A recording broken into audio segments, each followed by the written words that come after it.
Assalamualaikum warahmatullahi wabarakatuh. Alhamdulillahirabbil alamin. Allahumma shalli ala sayyidina Muhammad wa ala ali sayyidina Muhammad. Selamat datang, selamat kembali lagi bertemu dengan saya di bulan Ramadan yang suci dan mulia ini. Marilah kita pelajari tentang keutamaan bulan Ramadan dan fikih puasa sebagai bekal menjalankan ibadah puasa kita.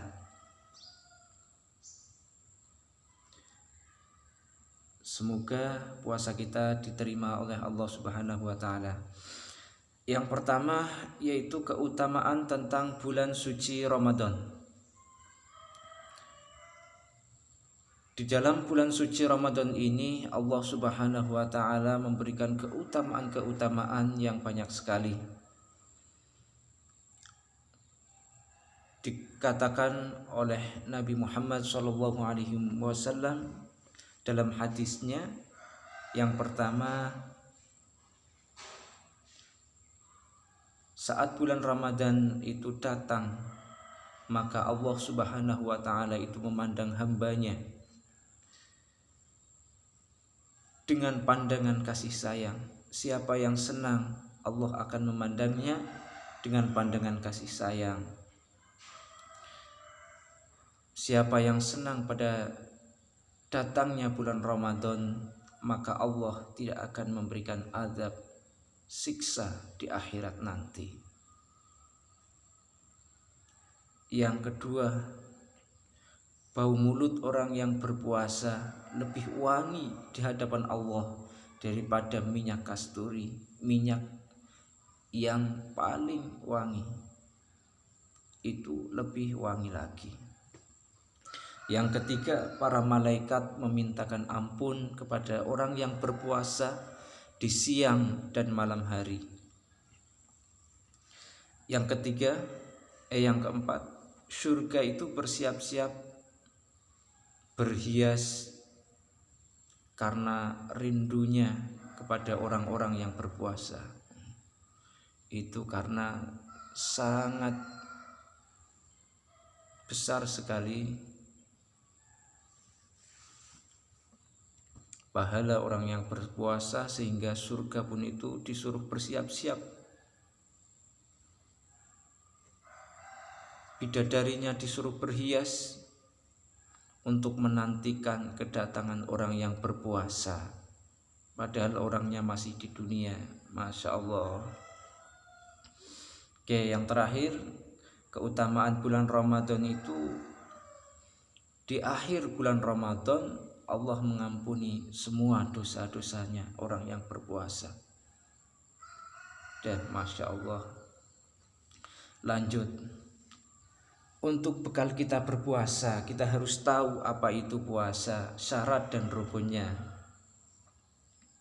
Yang pertama, kita harus tahu puasa itu sendiri.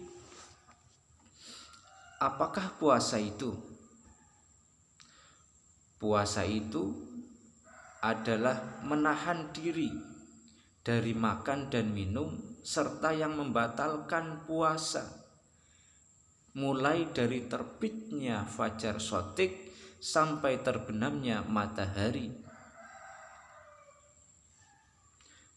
Nah, puasa itu hanya menahan diri dari segala yang membatalkan, mulai dari fajar shadiq. Fajar shadiq itu subuh sampai terbenamnya matahari. Terbenamnya matahari itu waktu maghrib. Dari menjauhkan diri dari yang membatalkan mulai subuh sampai maghrib. Selanjutnya, perintahnya tentang puasa itu oleh Allah Subhanahu wa taala dikatakan dalam surat Al-Baqarah ayat 183. A'udzu billahi minasyaitonir rajim. Bismillahirrahmanirrahim. Ya ayyuhalladzina amanu kutiba alaikumus syiyam kama kutiba 'alal ladzina min qablikum la'allakum tattaqun.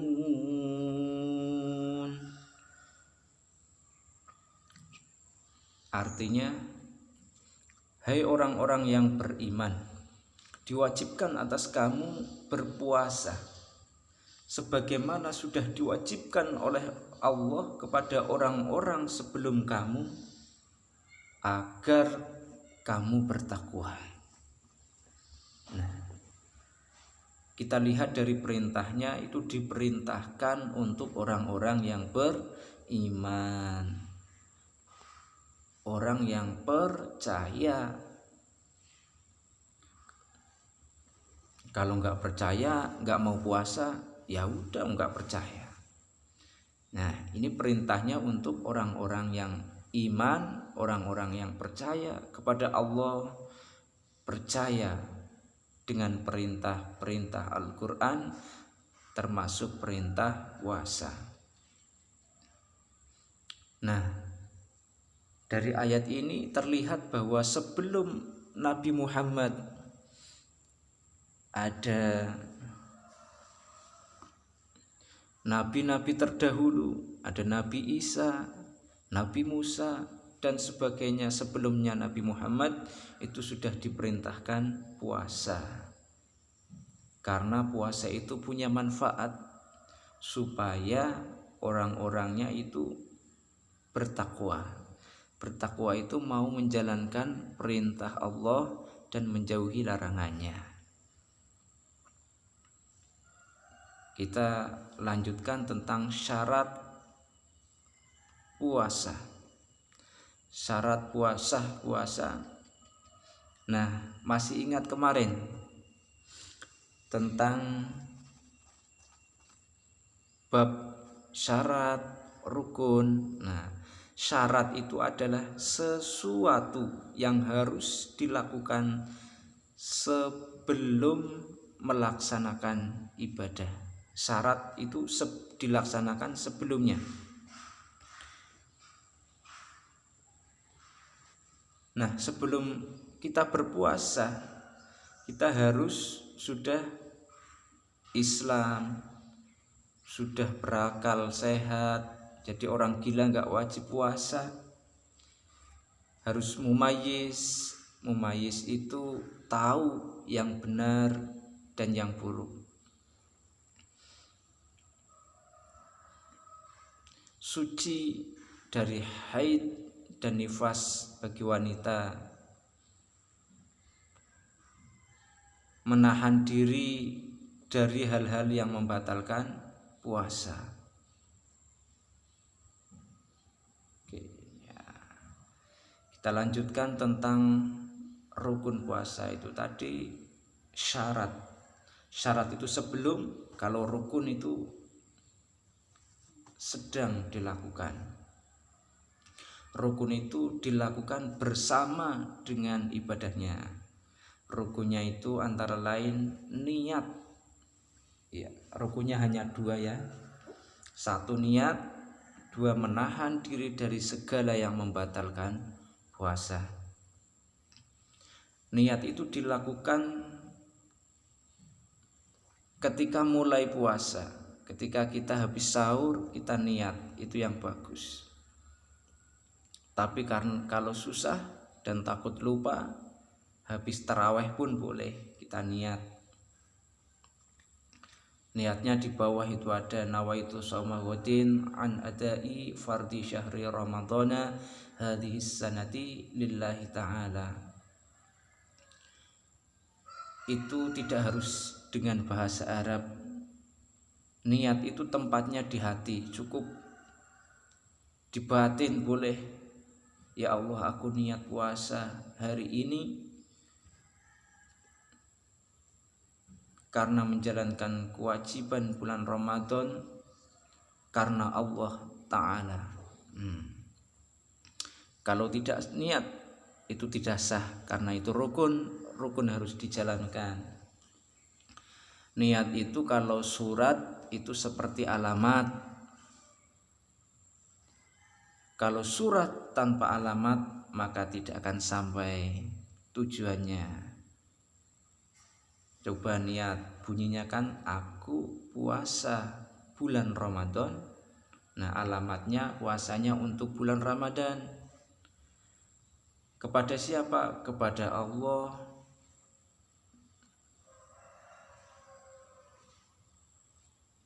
Itu namanya alamat ibadah adalah niat. Yang kedua adalah rukun puasa menahan diri dari segala yang membatalkan puasa mulai fajar sampai terbenamnya matahari. Hal-hal yang membatalkan puasa ini, yang merusak puasa itu satu, makan, minum dengan sengaja. Gimana kalau nggak sengaja? Nah, tentu dimaafkan karena lupa. Karena lupa adalah wajar, manusiawi. Udah kenyang, ingat, nah lanjutkan puasanya. Itu adalah karunia Allah. Yang kedua, muntah dengan sengaja.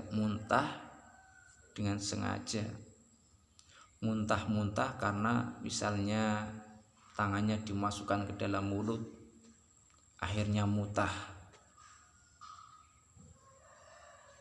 Itu membatalkan puasa. Yang ketiga, hilang akalnya. Nah, hilang akalnya bukan karena tidur, tapi kalau yang membatalkan puasa, hilang akalnya itu karena mabuk, bisa karena gila.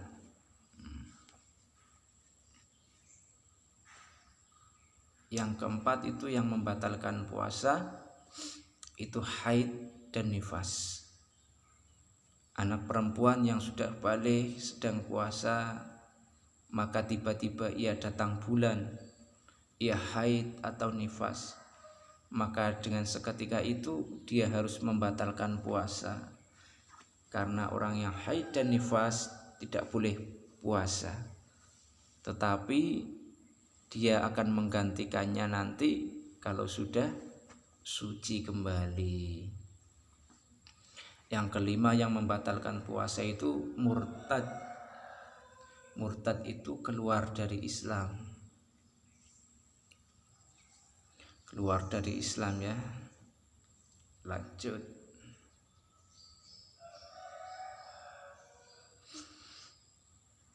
Nah, ini setelah kita puasa, dengan puasa itu pikiran kita menjadi positif, ucapannya terjaga, aksi terbaik, semangatnya baru, amal soleh dan soleha.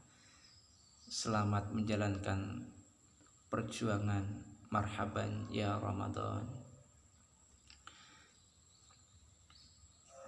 Nah, puasa ini mulai diwajibkan dulu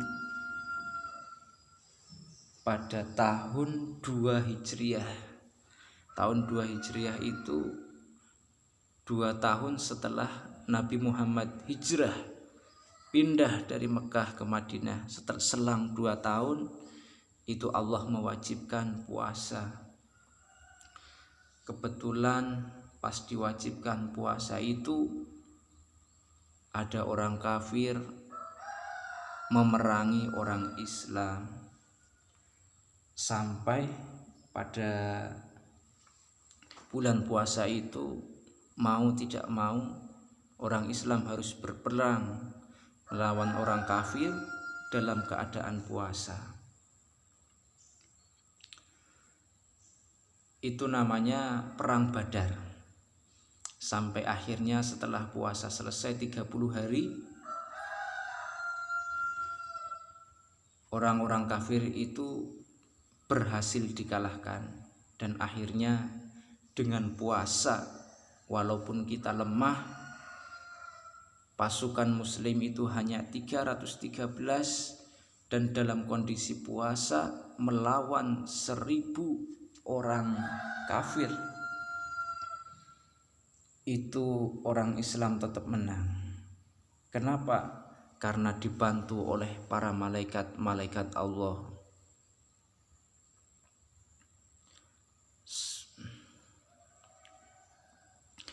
Dan semoga kita juga bisa menang dalam puasa. Kita nanti bisa menang dalam memerangi hawa nafsu dan menang melawan virus corona ini. Amin Allahumma amin.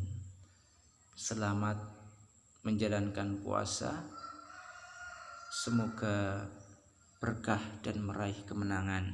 Amin Allahumma amin. Wassalamualaikum warahmatullahi wabarakatuh.